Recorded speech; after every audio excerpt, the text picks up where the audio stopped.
So I also wanted to share some resources that go into a little more detail about this sort of the schizophrenia that I described earlier about the market. Several of these are from the Washington Post, including a couple just from yesterday. Probably many of you, if you're in the DC area, many of you may have seen these. Because I think it's helpful to look at these because you got to go beyond the headline. Headline is one thing, but the story for a lot of us that are in transition, the story is really below the headline.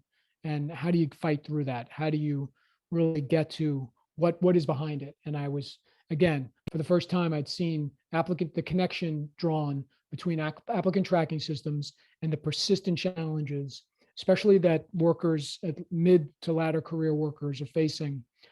How do you describe your 20 years of experience to a computer, right? To a scanning system? You really can't.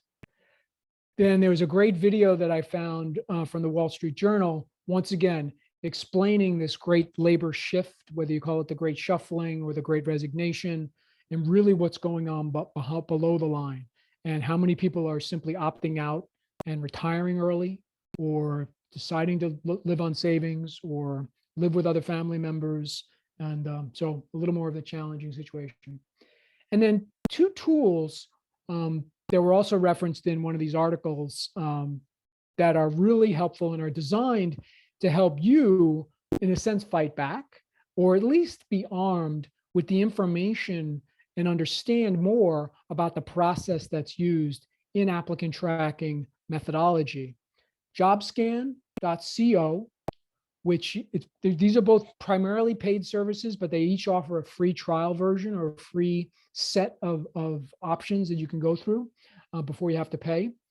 And JobscanCO is you take the text, you copy and paste the text of the position announcement against your resume, and it will scan it and compare it and give you a score. And that score, while not identical to, is a proxy for the applicant tracking system scoring. And so if you're not getting whatever the floor is, 70%, 75%, whatever it is, then it will help you identify you need to use this word, not this word. You didn't include these three terms that were in the position. A couple of quick things on that. Again, because it's a computer, it's yes or no.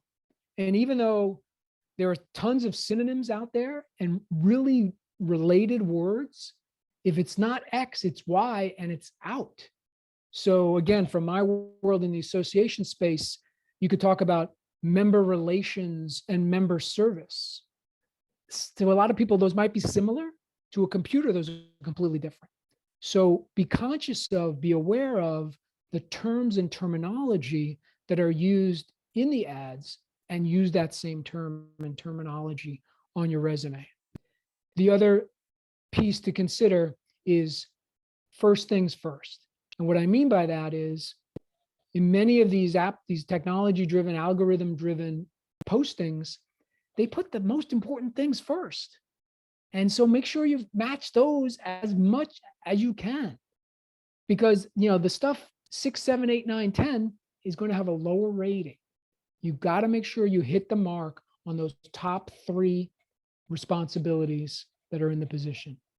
You've got to have the strongest score on those. And then the other tool that I came across in this article is something new to me. And I'll full disclosure, I have not tried this out, so I would invite everybody here to try it out. Skill Syncer, like syncing up in frequency. Again, it purports to do the same thing, to compare what you're putting on paper in the system to what they're looking for. Again, if they want skills in instructional design, don't say adult learning, don't synonyms can be your enemy in this scenario, right? You want to use the words that the computer will recognize to give you the highest score.